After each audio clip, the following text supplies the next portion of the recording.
profesör Yadirş. O profesör Angliya'da hepsi üniversitelere giderken hep o leksiyayı anladarmış. Hep o dersi okuyarmış, anladarmış. Da bu şoför onu gezdirermiş. Bir kasabadan bir üniversiteden başka üniversiteden. Sabahleyin bir leksiyaydı, akşamleyin başka leksiyaydı. 3 ay her gün bu profesör 2 leksiya söylerdi. Da şoför gezdirerken onu her zaman o da girerdi üniversitede de o da seslerdi bu leksiyayı. 3 ay geçtiğinden bu şoför dedi profesöre. Profesör biz sizinle bütün Anglia'yı gezdik. Hepsi üniversitelere gittik de ben sizin o leksiyanızı artık biliyorum. Profesör dedi inanmıyorum. Bütün leksiyayı nice varınca öyle siz bilensiniz dedi. Ben 3 ay oldu günde 2 kere onu sesleyelim. Profesör dedi ya ben deneyeyim seni.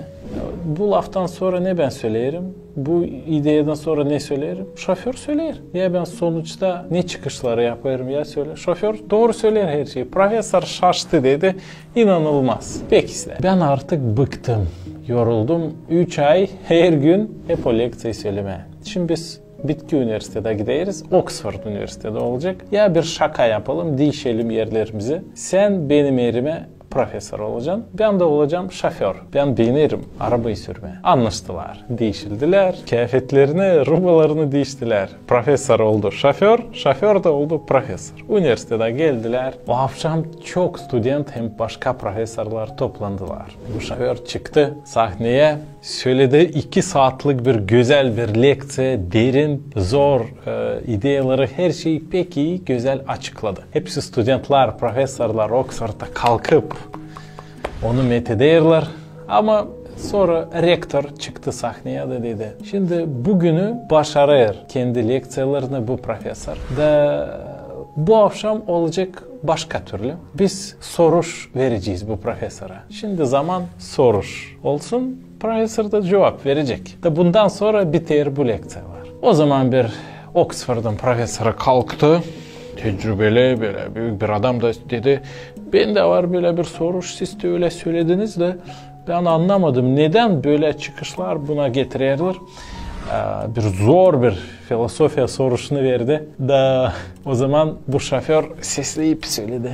Bu inanılmaz bir basit bir soruş. Prostoy вопрос. Basit soruş.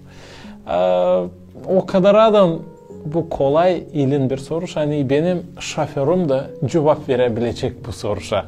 Ya bir gel de cevap ver. O zaman onun şoförü gelip yardım etti ona. Ben beğendim bu şaka historiyi, bu hikayeyi. O öyle der bize hani hiçbir zaman düşünme hani sen her şeyi bilirsin. Zira olacak bir moment. Hani hepsi senin bilgilerin, tecrüben, akılın hiçbir faydasız olabilir. Ya da sen kendini bir küçük uşak gibi duyacaksın. Da çağıracaksın şoförün sana yardım etsin. Biz de bakın düşüneriz, yaşayarız, okuyarız. Tecrübemiz var yaşamımızda.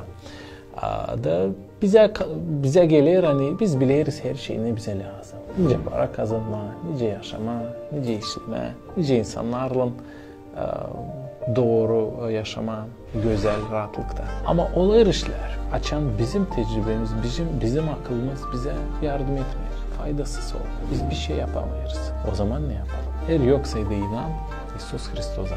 Bilgi yoksaydı, derin işlerden. O zaman faydasız bir şey. Daha adam bir büyük depresiye düşer. Ama olarsaydı inan. Olarsaydı sevgi İsa Mesih'ten umut insana gelir. Kutsal ruh doldurur insanın fikrini, kalbini yaşamasını da ilaçlayır, doğru der. Ben bilirim yüzlerce insan kim dua edip gelip İsa Mesih'e kabul etti. Huzur, rahatlık, sevgi, yaşamaları doğruldu. Uykuları doğruldu. Günahları silindi. Canları fikri temiz oldu. Onları değiştirdi İsa Mesih. Allah. Halis, derin bilgiler gelir Allah'ın lafından, Biblia'dan. Dünyaya doğru bakır. Hepsi başka işler boş boş. Kalın sağlıcakla.